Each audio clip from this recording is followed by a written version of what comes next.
Welcome, everybody. Thank you for taking time out of your busy day to join us for another webcast. Of course, here with Key Rubin, our Rockstar Community Manager for our Get Satisfaction community. Today, we wanted to talk about something we think is very important.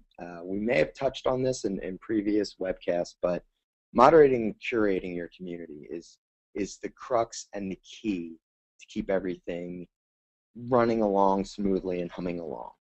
And so I call it pruning the hedges. Some people call it other things. Let's call it so fresh and so clean. So I'm here with Key. We'll be covering some of our best practices, and then we're going to hop into a live demo and show you some of the things that we're talking about. So I'm going to pop out of this presentation here. Let me see. Yeah, that works. So here is our community curation guide. You can find this at getsatisfaction.com/help.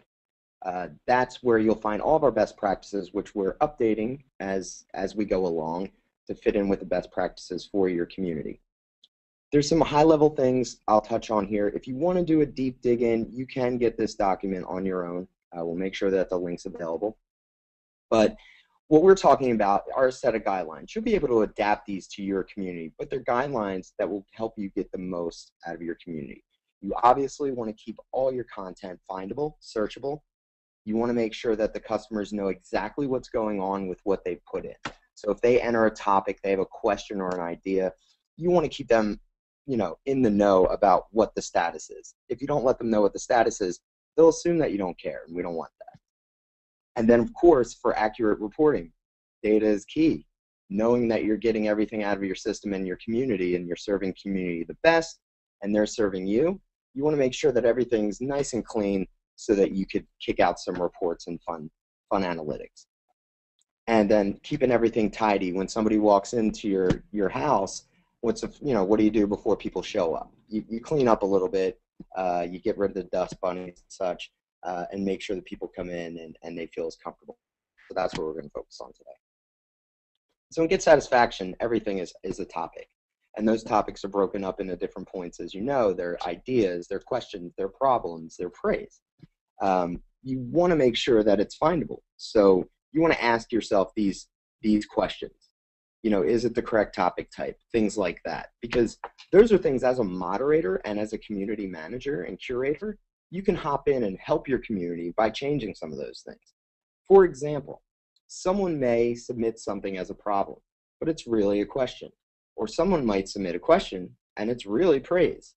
It's okay to jump in there and categorize them correctly. It helps the rest of your community and also helps the person who submitted so that they know the next time they come, they've learned a little bit from you and can act accordingly. It's pretty cool. Is the title appropriate?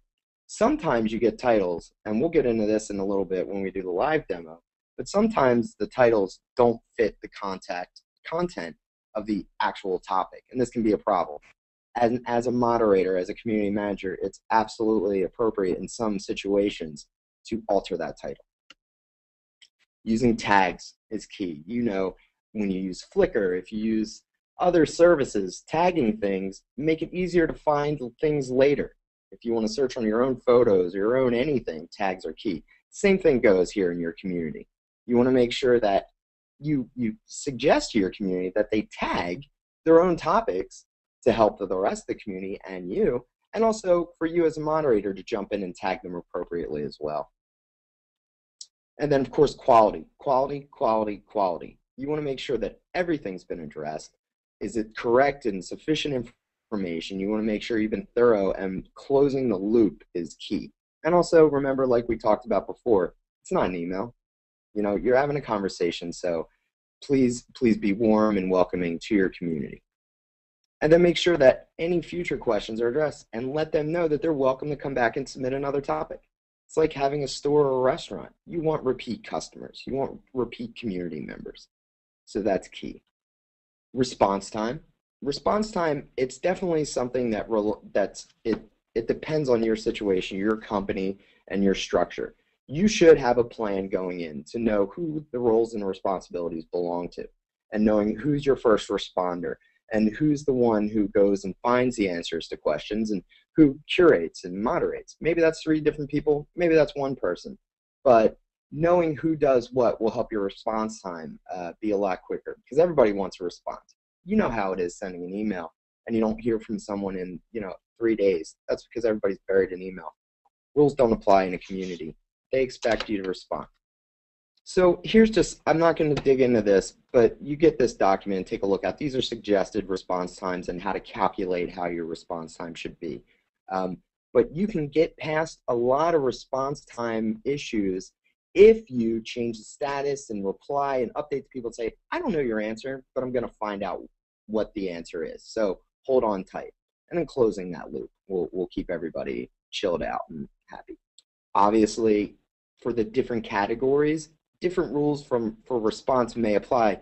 You don't necessarily have to respond to praise within 4 hours, but you definitely want to respond to a problem, because sometimes your community may be your first line of defense if something's wrong. A server goes down, something's broken. Your community will end up, a healthy community, will end up telling you what's going on. It's huge. Using your company updates and get satisfaction is great. And again, I'm not going to dig into these specifically.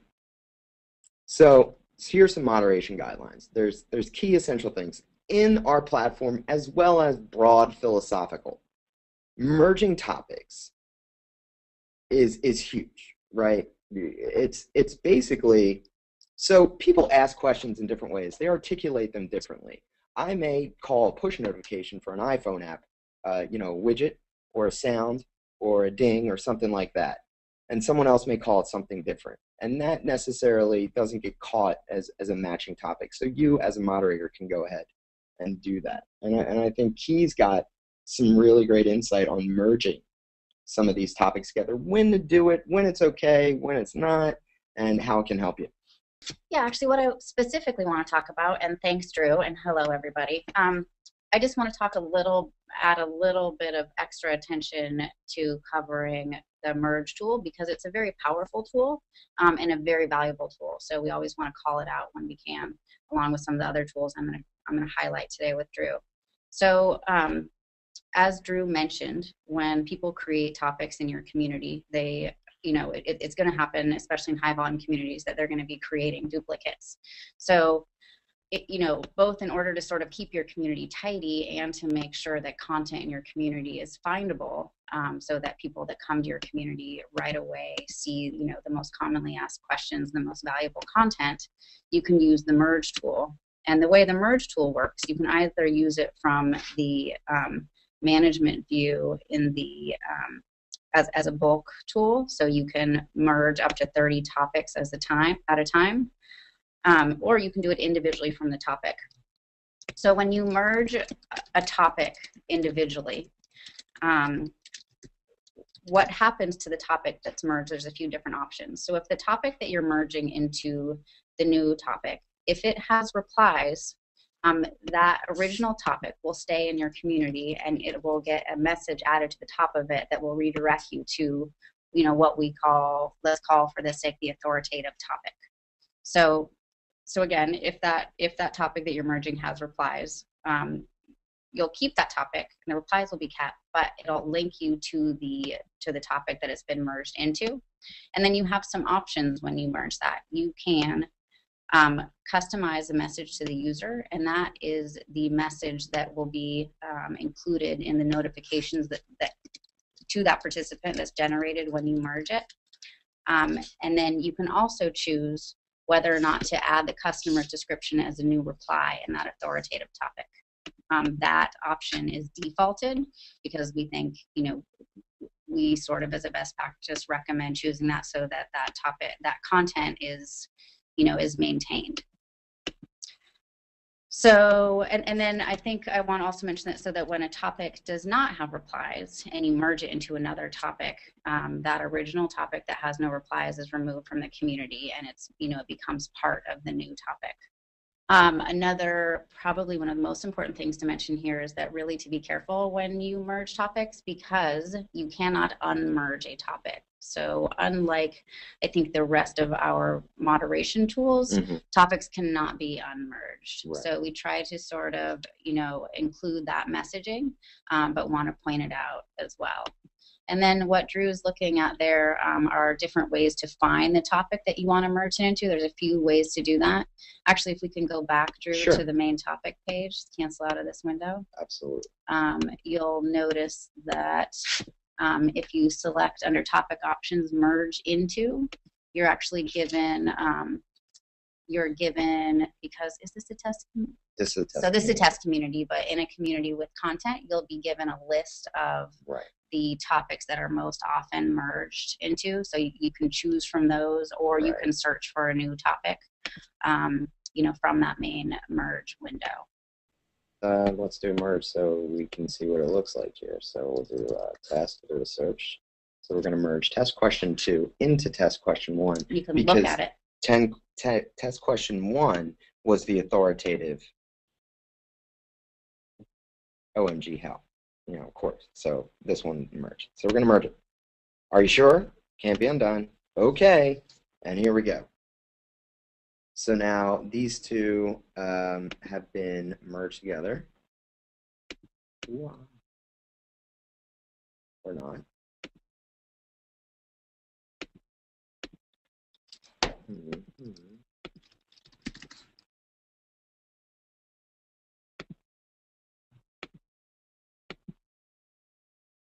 There we go. So now here it is, and this is exactly what you'll get. You get your reply, merge topic 2 into 1, and then there you go. Excellent. Another thing I wanted to point out real quick is that, and this is sort of something that you can decide for your community, but as a best practice, we will actually frequently reply to the topic after it's been merged. That way your response is visible in the community, whereas if you respond just via the message to the customer, sorry, let me back up. If your reply includes content that you think is valuable to the community at large, you'd want to add that as a separate reply after you've merged the topic, because your message to the customer, only they see it in their notification. Right. So if your response includes information that you want the rest of the community to see, you're going to want to reply after you merge the topic. Great point. And then you'll see you only see text question 1. So that was merging. Thank you, Keith. That's awesome. It's a powerful tool, and will help you put everything together, keep it nice, tidy, clean, again, to get those repeated questions. So we got redirect. You can redirect to other things. I would definitely go through this on your own, and then removing. Removing is interesting. Removing is a very strong language. Remove, right? It's the strongest language we use because we don't delete content and get satisfaction. So remove is about as hardcore as it gets. Let's talk about remove. Versus, what's the other one? Yes, I would like to talk about remove versus archive, because again, these are complicated, powerful tools, especially archive, and we want to make sure that you're familiar with how to use them, when to use them, before you dig in. So when a topic is removed, this is pretty self-explanatory, but it's not searchable. It is removed from all views in the community, including highlights and all topics. And a notification is sent out to all participants in the topic that it has been removed. So it's, again, topic that's been removed is no longer accessible. You can see a record of that removed topic in the change log, which is something that we also recommend you spend some time understanding. Okay. But so again, when a topic is removed, it's pretty straightforward. Archiving, however, is